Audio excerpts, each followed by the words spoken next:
Au nom du Père, du Fils et du Saint-Esprit. Amen. Grande joie d'être là avec vous en ce 22 janvier, samedi. Et en ce samedi aussi, nous célébrons Saint Vincent, diacre Saint Vincent. Et aujourd'hui, samedi, je vous rappelle toujours de renouveler votre consécration à la Vierge Marie et demander la grâce aussi de prier chaque jour votre chapelet ou votre rosaire. Demandons les grâces de la Vierge Marie pour avoir une vie de fidélité au Seigneur et aussi une vie de pureté, foi et pureté que la Vierge Marie a toujours gardée. Maintenant, la première lecture, c'est deuxième livre de Samuel, chapitre 1er, à partir du verset 1. Après la mort de Saül, David, revenant de battre les Amalécites, demeura 2 jours à Siklag. Le 3e jour, un homme arriva de camp d'auprès de Saül. Il avait les vêtements déchirés et la tête couverte de terre. En arrivant près de David, il se jeta à terre et se prosterna. David lui dit, « D'où viens-tu » Il lui dit, « Je me suis échappé du camp d'Israël. » David demanda, « Que s'est-il passé? Informe-moi donc. » L'autre dit, « C'est que le peuple s'est enfui de la bataille, et parmi le peuple, beaucoup sont tombés et sont morts. Même Saül et son fils Jonathan sont morts. La splendeur d'Israël, blessée à mort sur ses auteurs. Comment sont tombés les héros? Ne le publiez pas dans Gath, ne l'annoncez pas dans les rues d'Ashkelon. Que ne se réjouissent les filles des Philistins, que n'exultent les filles des incirconcis. Montagne de Gelboé, ni rosée ni pluie sur vous. Champ fertile, car là fut immaculé le bouclier des héros.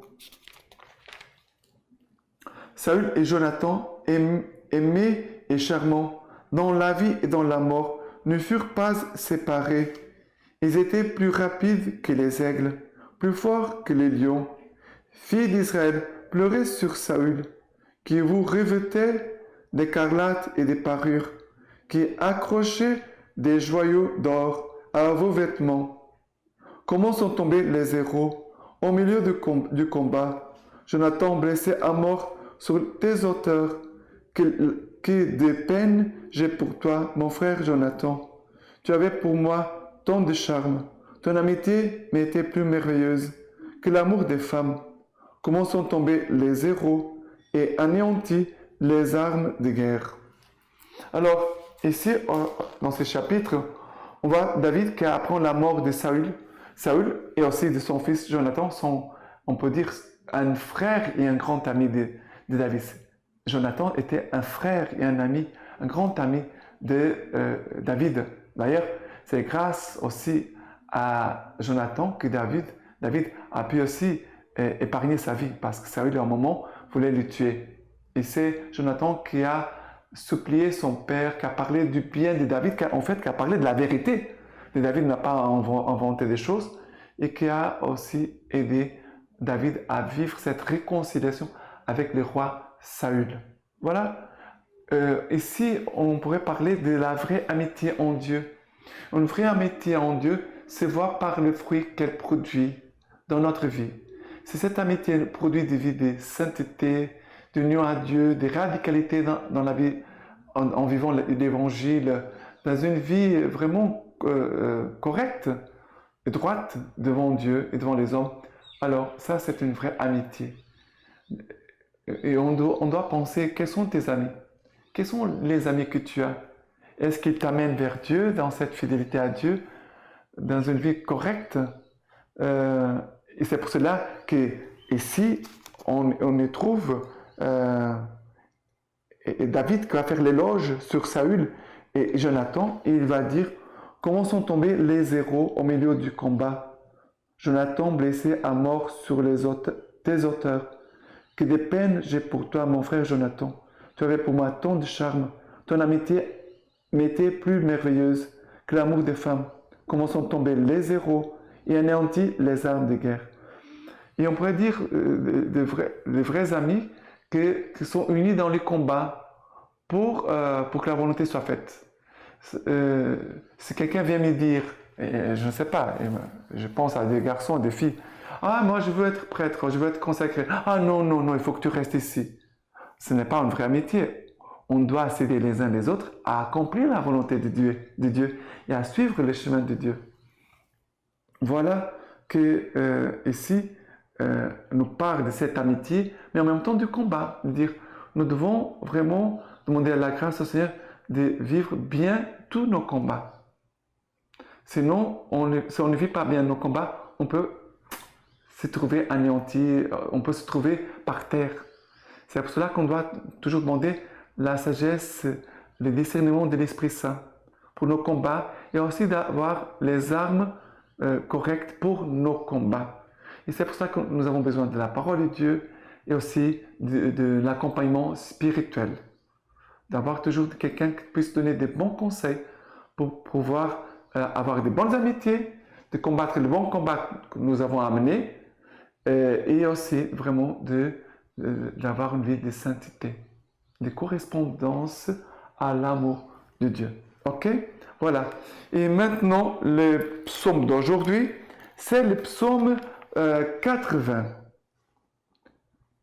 Pasteur d'Israël, écoute, toi qui mènes Joseph comme un troupeau, toi qui sièges sur les chérubins resplendis, devant Ephraïm, Benjamin et Manassé, réveille ta vaillance et viens à notre secours. Jusqu'à quand, Seigneur Dieu des armées, prendras-tu feu contre la prière de ton peuple? Tu l'as nourri d'un pain de larmes, abreuvé des larmes à triple mesure. Tu fais de nous une question pour nos voisins et nos ennemis se moquent de nous. Voilà ici que nous parle ici. Il dit, réveille ta vaillance et viens à notre secours. Réveille ta force, ta vaillance et viens à notre secours. Dans nos combats, c'est cela que nous devons demander au Seigneur. Seigneur, réveille ta vaillance, viens à notre secours. Toi qui mènes Joseph comme un troupeau, viens aussi me conduire à moi. Apprends-moi à combattre, apprends-moi à vivre les bonnes et les vraies amitiés et de ne pas tout mélanger. Parce qu'aujourd'hui, on voit les jeunes qui ne savent pas vivre l'amitié. Ils commencent à être ensemble et d'un coup, ils pensent déjà, je suis amoureux, il faut que j'ai des rapports sexuels avec cette fille, avec ce garçon. C'est malheureux. Les gens aujourd'hui ne savent pas qu'est-ce que c'est l'amour, ne savent pas qu'est-ce que c'est l'amitié. C'est pour cela que nous devons demander au Seigneur, Seigneur, conduis-nous comme tu as conduit ton troupeau. Et aussi, il parle, tu nourris d'un pain de larmes, abreuvé des larmes à triple mesure. Oui, de pleurer nos infidélités, de pleurer nos péchés. Tu fais de nous une question pour nos voisins et nos ennemis se moquent de nous. Voilà, parce que tes ennemis se moquent de toi parce que tu n'as pas la sagesse peut-être des Saintes Écritures ni du Saint-Esprit. Que les gens vont se moquer de nous. On aura toujours des personnes qui vont se moquer de nous. Parce que suivre Jésus, Jésus va dire, bienheureux ceux qui sont persécutés à cause de mon nom, de qui ils vont subir des mensonges, on va dire toutes sortes de mal. Ça fait partie des béatitudes.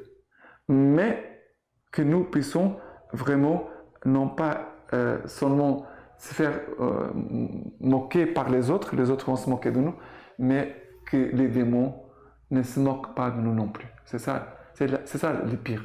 D'accord?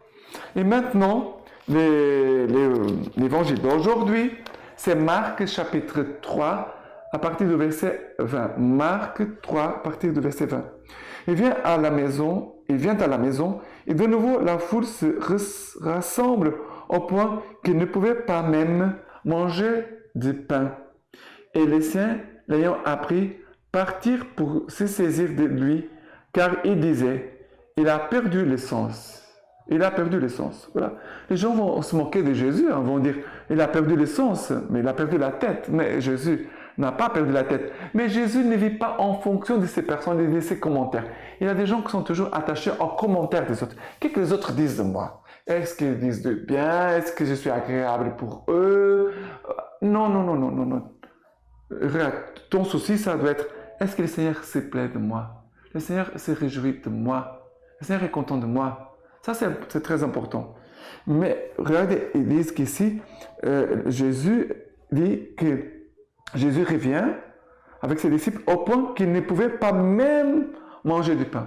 Ils avaient beaucoup de travail, beaucoup de missions. Et la famille de Jésus ne va pas le comprendre. Ils vont penser que Jésus avait perdu la tête. Si ta famille pense que tu as perdu la tête à cause de Jésus, ce n'est pas grave.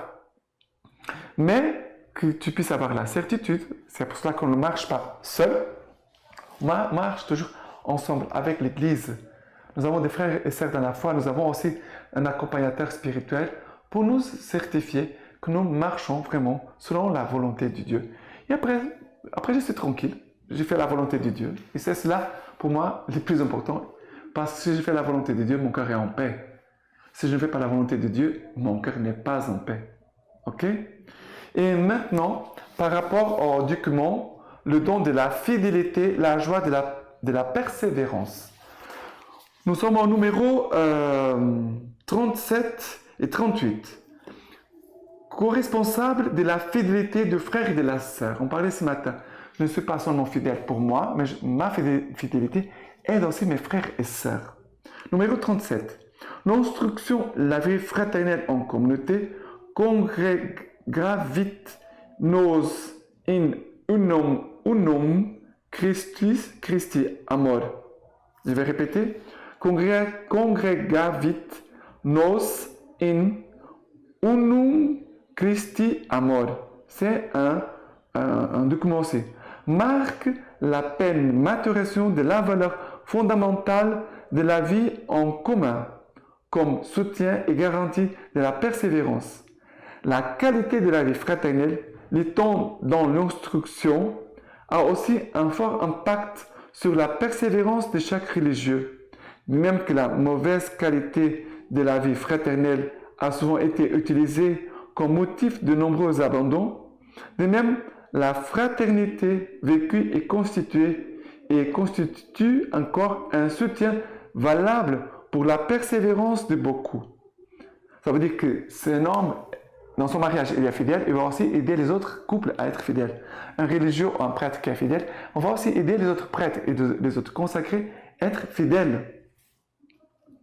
Dans une communauté vraiment fraternelle, chacun se sent co-responsable de la fidélité de l'autre. Chacun apporte sa contribution à un climat serein de partage de vie, de compréhension, d'entraide. Chacun est attentif aux moments de fatigue, de souffrance, d'isolement, de démotivation du frère. Chacun offre son soutien à ceux qui sont affligés par les épreuves et les difficultés. Ainsi, la communauté religieuse qui soutient la persévérance de ses membres acquiert aussi la force d'un signe de la fidélité éternelle de Dieu et donc de soutien à la foi et à la fidélité des chrétiens, émergés dans les événements de ce monde qui semble de moins en moins connaître les voies de la fidélité. Ça veut dire, ma fidélité va dire aussi la fidélité de mes frères et sœurs, et nous, ensemble, dans notre fidélité en communauté, nous allons montrer aussi la fidélité de Dieu, la fidélité éternelle de Dieu. C'est beau. Numéro 38. Les dimensions communautaires de la persévérance reviennent dans les documents les plus récents avec des intentions significatives.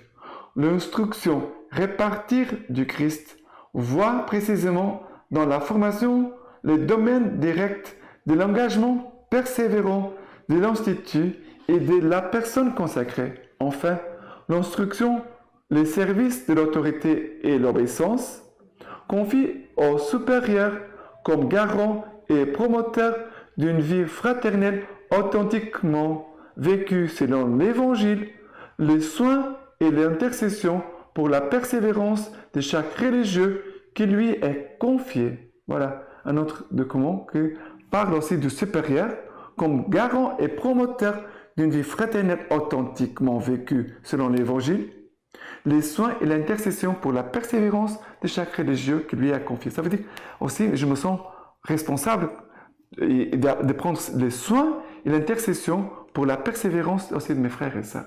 Voilà. Et maintenant, de Saint Vincent de Paul.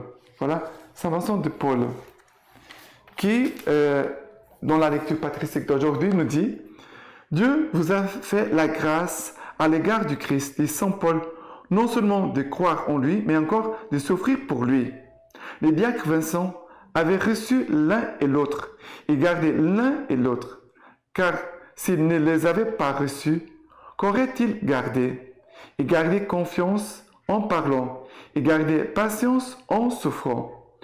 Que nul ne présume donc de son cœur quand il prononce la parole, que nul ne se confie à ses forces quand il subit l'épreuve. En effet, lorsque nous disons sagement des bonnes choses, notre sagesse vient de Dieu. Et lorsque nous souffrons courageusement des mauvaises choses, notre patience vient de lui. Voilà quelques petites paroles pour nous aider aussi dans cette fidélité. La patience, c'est aussi un signe de fidélité. Il faut vraiment que le Seigneur nous aide. Maintenant, je vous laisse la bénédiction par les mains toutes pures de la Vierge Marie.